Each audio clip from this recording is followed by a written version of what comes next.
Pawarta Java TV.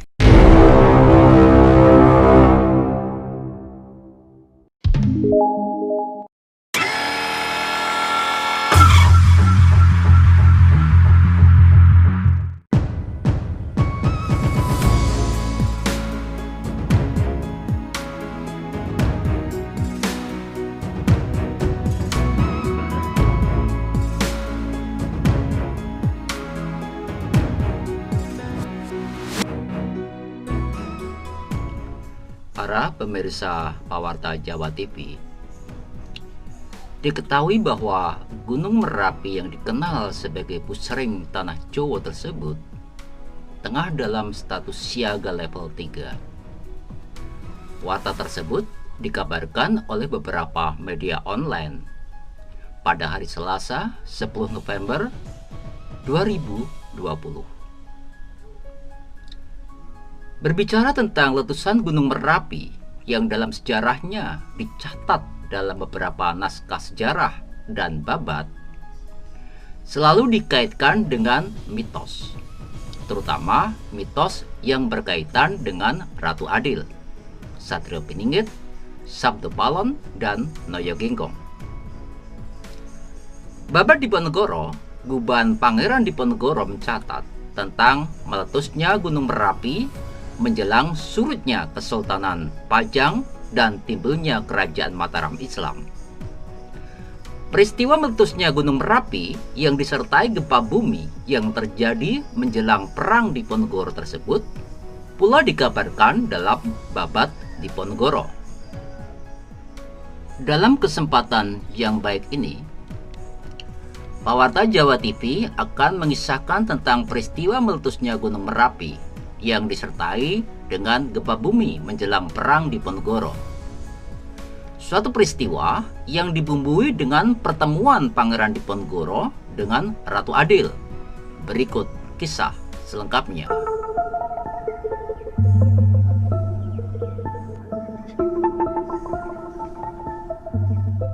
Siang hari, Pangeran Diponegoro yang tinggal di Tegalrejo mendapatkan tamu Pangeran Mangkubumi pamannya.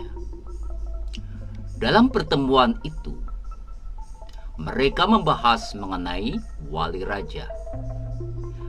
Berbeda dengan Mangkubumi yang menyoalkan bahwa wali raja tidak akan mendapatkan bagian penghasilan yang diperoleh dari pajak bandar. Sementara Diponegoro justru menyoalkan mengenai dirinya yang tidak bersedia menjadi wali raja. Sungguh pun namanya tetap ditulis dalam surat perjanjian. Kepada Pangeran Mangkubumi, Pangeran Diponegoro pula menyoalkan mengenai penobatan Sri Sultan Hamengkubuwono V yang dilakukan oleh Presiden Baron Seulus tanpa dahului musyawarah untuk mufakat. Soal lain yang tidak bisa dipandang remeh oleh Diponegoro, yakni diangkatnya Danurjo sebagai patih. Mengingat Danurjo sering membuat kekacauan di Kesultanan Yogyakarta.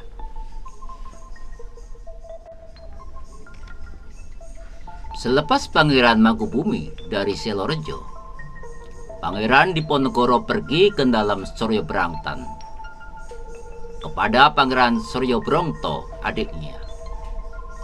Diponegoro menitipkan putranya. Pagi hari, Diponegoro yang semalam tidak bisa tidur di dalam Suryo Brangtan itu pulang ke Tegalrejo sesudah Suryo Brongto bersedia mengasuh putra kakaknya itu. Setiba di dalam Tegalrejo, Pangeran Diponegoro disambut oleh Ratu Maduretno dan kedua istri lainnya. Karena kantuk yang tak bisa ditahan lagi, Diponegoro yang tidak mau sarapan pagi itu segera memasuki ruang tidurnya, memejamkan mata sambil mendekap gulingnya. Tidur sesiang sampai malam. Manakala tengah malam, Ratu Maduretno yang tidak berani membangunkan Pangeran Diponegoro dari tidurnya mendengar teriakan orang-orang di luar. Ratu Maduretno dan dua istri Pangeran Diponegoro keluar dari dalam ke halaman. Mereka memandang ke utara, di mana Gunung Merapi yang menyemburkan pijaran api ke angkasa itu serupa naga api menjilat-jilat langit. Sungguh pemandangan yang sangat mengerikan. Sebelum amuk Merapi mereda, ketiga istri Pangeran Diponegoro merasakan akan terjatuh ke tanah saat bumi bergoyang-goyang. Selagi akan memasuki rumah untuk membangunkan Diponegoro, mereka menyaksikan orang-orang berlarian untuk mengungsi ke tempat yang aman.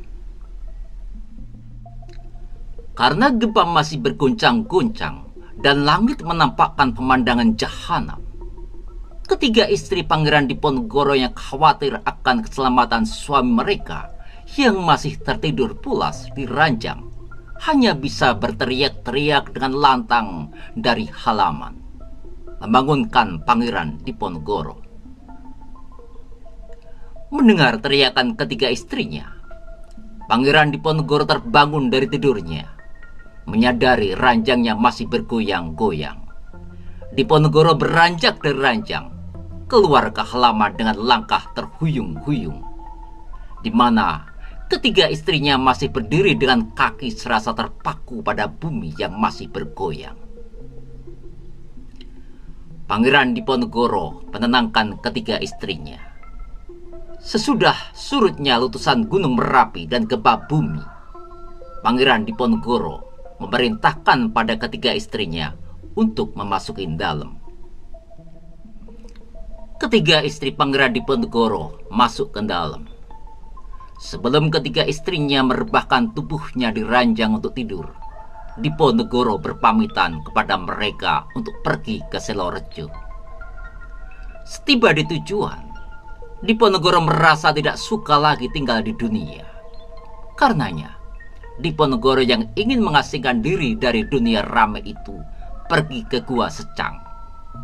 Kepergian Diponegoro ke Gua Secang bertepatan dengan tanggal 21 bulan Ramadan tahun Dal. Di dalam Gua Secang, Pangeran Diponegoro duduk bersila untuk bersamadi di atas batu gilang. Sewaktu berada di antara jaga dan tidur, Diponegoro merasakan datangnya angin bersama munculnya sesosok lelaki yang menyerupai Haji. Kepada Diponegoro, ia menyampaikan pesan dari Ratu Adil. Isi pesan tersebut agar Diponegoro menemui Ratu Adil.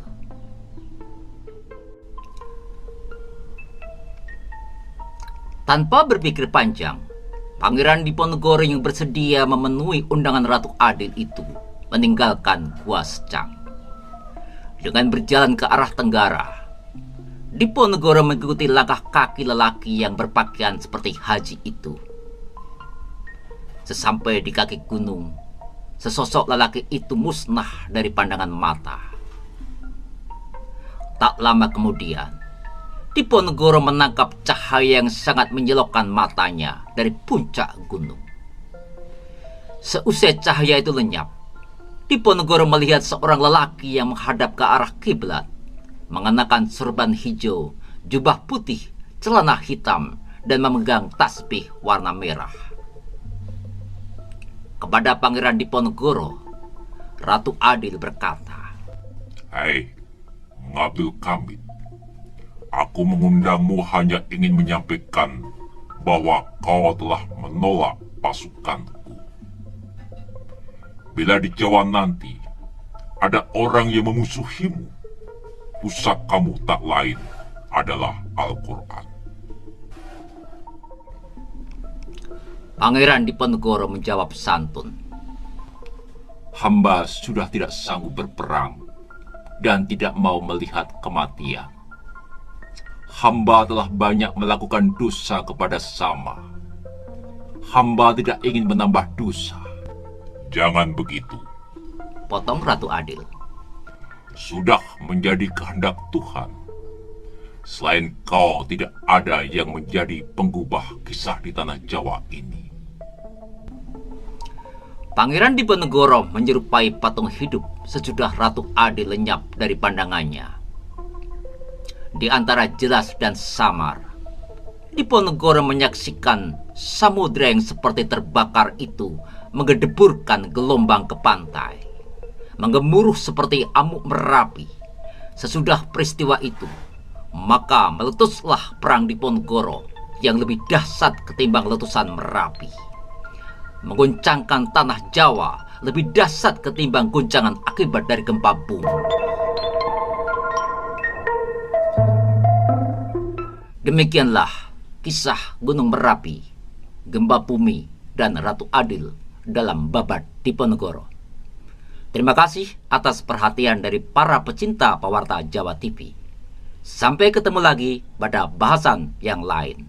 Salam Rahayu.